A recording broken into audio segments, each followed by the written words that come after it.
पाकिस्तान में चीनी नागरिक सुरक्षित नहीं है और लगातार पाकिस्तान पर इस बात का दबाव भी बनाया जाता रहा है चीन की तरफ से कि वो उनकी सुरक्षा को सुनिश्चित करे। तकरीबन 30,000 से ज़्यादा ऐसे चीनी नागरिक और इंजीनियर्स हैं जो कि सीपेक के अलग अलग प्रोजेक्ट पर काम कर रहे हैं। जी, अभी पिछले दिनों जो एससीओ समिट हुआ, उस समिट में पाकिस्तान के प्रधानमंत्री शहबाज शरीफ और वहाँ के फील्ड मार्शल आसिम मुनीर भी चीन गए थे। वहाँ पे बाकायदा बातचीत की थी, मुलाकात की थी शी जिनपिंग से और कोशिश उनकी यही थी कि किसी तरीके से कुछ हासिल हो जाए। लेकिन शी जिनपिंग ने ही एक पूरा का पूरा ब्यौरा मांग लिया था और वो ब्यौरा था कि आखिर उनके नागरिकों की सुरक्षा कैसी हो। लेकिन यही एक मौका था पाकिस्तान के पास कि वो एक बार फिर से चीन से पैसे ऐंठ सके और यही हुआ। और अब खुफिया रिपोर्ट के मुताबिक पाकिस्तान को चीन की तरफ से 1 बिलियन युआन दिए जा रहे हैं और ये इसलिए दिए जा रहे हैं ताकि वो वहाँ पे चीनी नागरिकों की सुरक्षा सुनिश्चित कर सके। लगातार चीनी नागरिकों पर टैक्स हो रहे थे और इसको लेकर चीन की तरफ से दबाव भी बनाया जा रहा था और अब चीन से पाकिस्तान ने मांगा है मदद और उन्होंने कहा कि कॉपरेशन चाहिए एंटी टेरर ऑपरेशंस के लिए।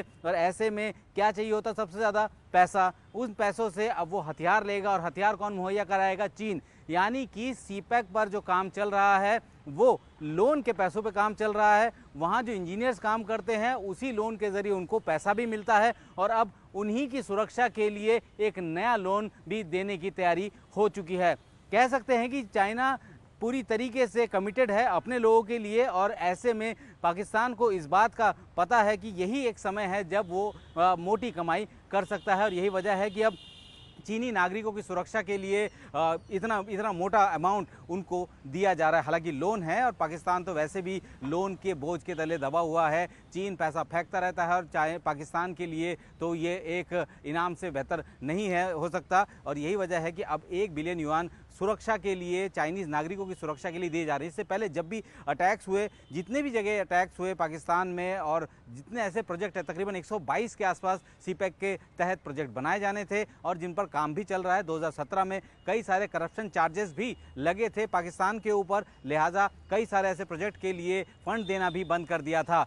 इसके साथ ही चीनी नागरिकों की सुरक्षा के लिए बाकायदा अलग एक डिवीज़न भी बनी थी, लेकिन वो डिवीज़न भी किसी भी तरीके की सुरक्षा मुहैया नहीं करा पाई। लगातार आईएसकेपी की हो, चाहे वो वहाँ पे जो बलूच लिबरेशन है वो लगातार इस बात की धमकी दे रहे हैं कि वो चाइना के नागरिकों को उनकी ज़मीन से निकाल कर बाहर फेंकेंगे और यही चिंता का सबसे बड़ा सबब है। एक बहुत इंपॉर्टेंट प्रोजेक्ट जो कि चाइना के लिए है सीपेक का और ग्वादर से लेकर सीधा चाइना तक एक लैंड रूट बन रहा है उसके एनर्जी जो सिक्योरिटी के लिए। अब ऐसे में वो काम पूरी तरीके से नहीं हो पा रहा है और लिहाजा इस तरीके की चीज़ें सामने आ रही हैं कि सुरक्षा देने के नाम पर पाकिस्तान मदद मांगता है और चाइना उसके लिए एक नया लोन उनके ऊपर दे देता है। इसके अलावा जो उनकी सुरक्षा सुनिश्चित करने के लिए चीन लगातार ये भी कह रहा था कि हम अपनी फोर्सेस वहाँ भेजेंगे और उस वक्त जो है पाकिस्तान की तरफ से काफ़ी नानुकुर की गई थी। लेकिन उसके बाद एक करार हुआ, उस करार के तहत जो प्राइवेट सिक्योरिटी है, यानी कि सीपेक में जितने भी ऐसे प्रोजेक्ट्स हैं उनकी प्राइवेट सिक्योरिटी के लिए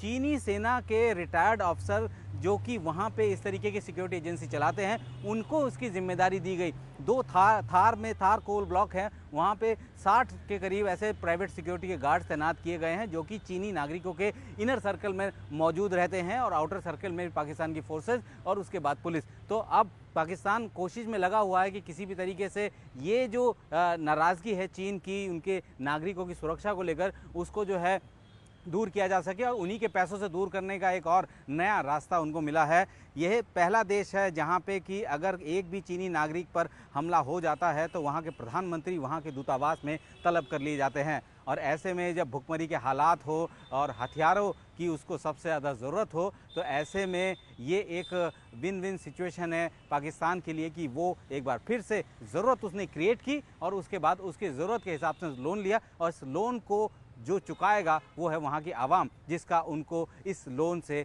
1 रुपये का भी फ़ायदा नहीं होता।